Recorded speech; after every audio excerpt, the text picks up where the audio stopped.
Hey, what's up everyone? This is Jeremy, founder of QuickMail.io. And this is Jack from Emails That Sell. If Unbounce hired you to create their cold email campaign, where would you begin? Who would you contact? And what would you write inside your emails? Today, Jeremy and I are going to walk you through our process behind creating a cold email campaign for Unbounce.com. You'll learn about the spreadsheet we'd use to identify their ideal prospect list, what benefits, case studies, and testimonials we would include in our cold emails, and finally, why having a successful inbound strategy is a huge advantage when it comes to launching a cold email effort.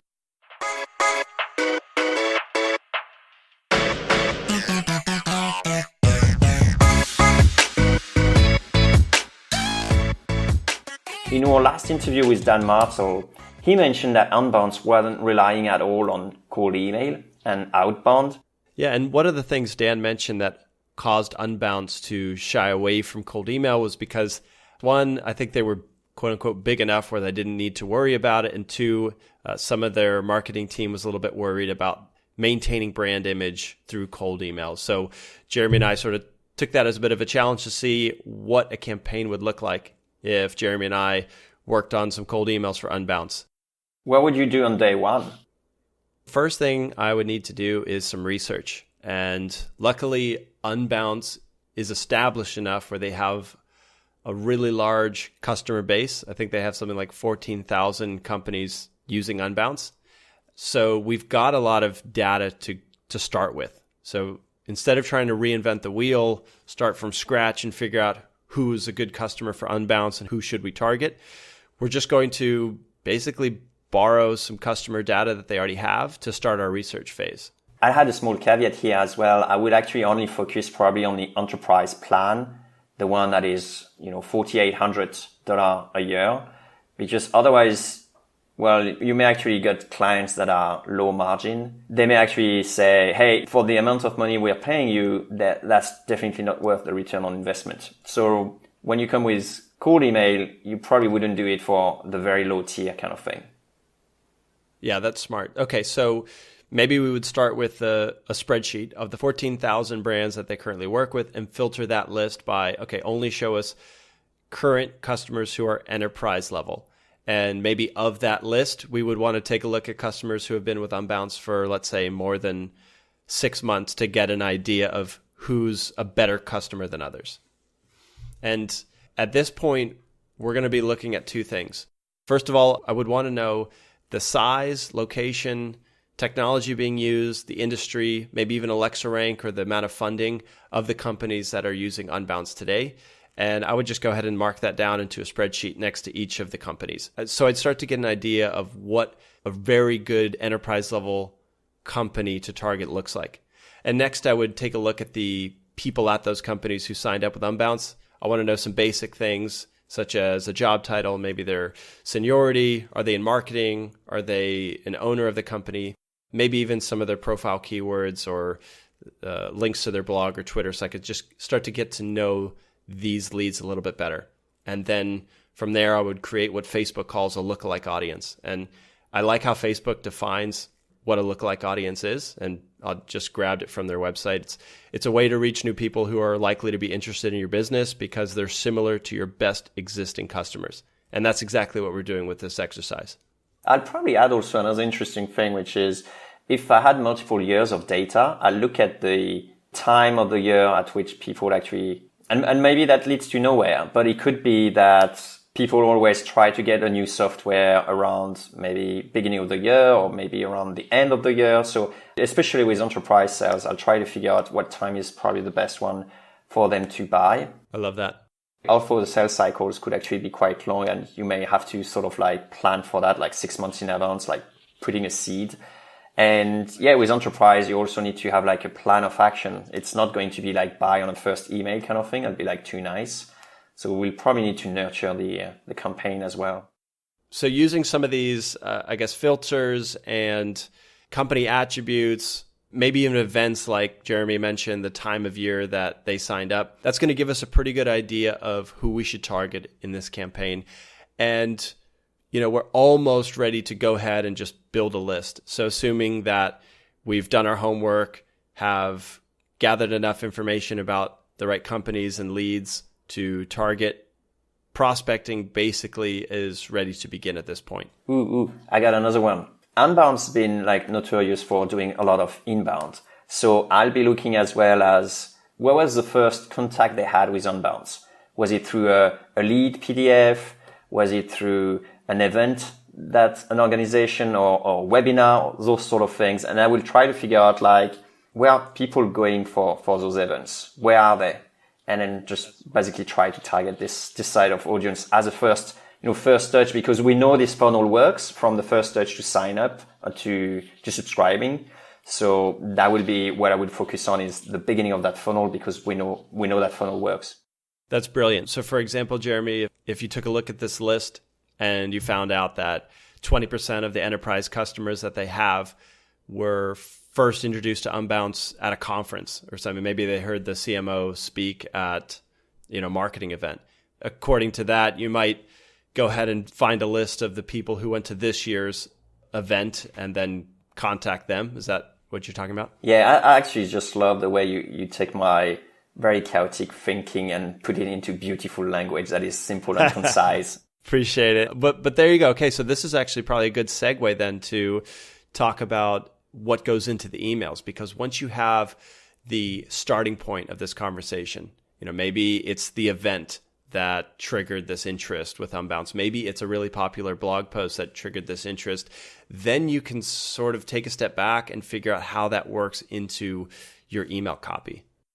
Yeah, and the interesting thing is here they could actually gain, because we could actually accelerate that. If they figure out that everyone who joined a certain conference ended up, buying their product, then we could definitely use cold outreach to reach out to people who would be likely to attend this conference and get them to go on that conference. So it may not actually be selling Unbounce itself, but it could actually be selling the conference that we know is going to convert at X%. So it'd be making a cold email campaign that's a couple steps before the actual sale happens.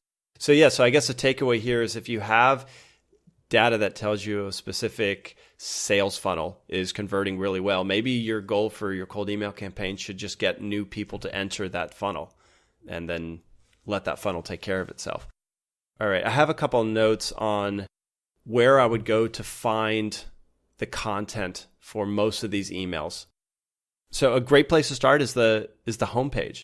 Unbounce.com is made to sell that software. So they're throwing every benefit, case study, stat on their website that they think will do the best job of turning more visitors into customers. So dive into the website, specifically the homepage first, to figure out the primary benefit that they're presenting to get the most people excited about Unbounce.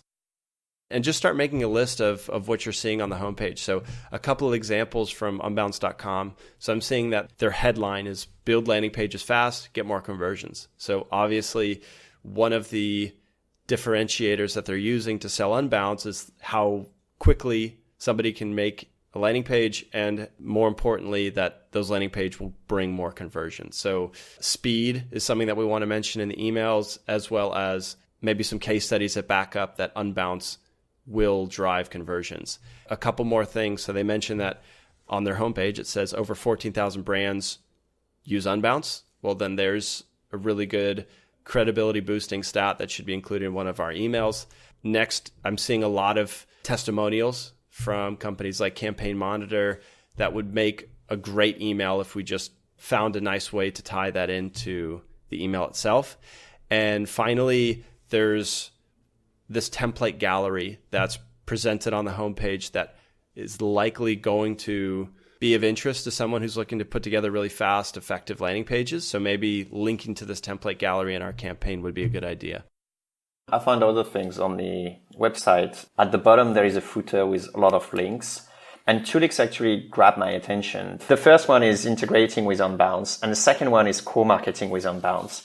And it's clearly some potential avenues for using cold email very effectively in terms of making sure that we proactively contact other CRMs, analytical tools, call tracking tools, and just let them know like, hey, you can integrate with Unbounce to sort of like make our product more stickier, or also reach out to co-marketing efforts. So use cold email in your co-marketing efforts in outreach for webinars, digital events, ebooks with interesting companies that you think your audience will be similar, or conferences for speaking gigs and things like that. So cold email doesn't have to be used for selling the software itself, but it could be used as a platform to help your company grow by getting a greater audience or reaching out where inbound probably wouldn't have worked by itself. So maybe just using cold email to get in front of influencers. So maybe they can target people who would be a really good speaker at their next event, or maybe target software that would be really nice to have integrate with Unbounce, that kind of thing? Yes, that one, as well as business development. It doesn't have to be specifically selling the product itself. So rather than getting speakers for your conference, it could also be placing your speakers in other conferences or doing joint webinars with another company that you think you'll get synergy from working with. Yeah, I love it. There's one other part of their homepage that grabbed my attention for what could be used for a really good cold email campaign. Their menu bar has two links. One says for agencies and another says for PPC marketers. Those two links are basically just landing pages created specifically for the agency folks out there and for the PPC marketers out there. Agencies and PP marketers would make two really good segments for a cold email campaign. So maybe I would target enterprise level agencies and craft a specific campaign just for them. So I would pull in case studies where other agencies have benefited from Unbounce. I would pull in stats from other agencies, just really tailor the message to speak the language of an agency. And I would do the same for PPC marketers out there. And because they've got a dedicated landing page for those two different audiences, there's a really good chance that those two different audiences deserve their own campaigns or their own cold email sequences. No, that's a great point, because it seems like it's a very valuable audience for them. So definitely, rather than just sticking it on the page and hoping they will come to it, the outbound approach will actually make sure that they'll know about you. And that's actually interesting in terms of they may want to go after a different market at some point. Maybe they have some stuff, planned for next year. And cold email may be a great way to sort of like test the water to make sure if is that message resonating with people before you even put it on your landing page for this specific audience. That's a good example of how you can use cold email to test a new market. But also, most of the things Jeremy and I have been talking about have been just using what Unbounce has already discovered about their customers to benefit the cold email campaign, as opposed to just starting from scratch. That's an idea of how we would go about researching to build the right list and to write effective cold emails. Once those sequences are out the door, as replies start coming in, what we'll be looking for really is what's working and figuring out how to double down on the best emails that are being sent to the right audience so that we can find more good enterprise level customers for Unbounce.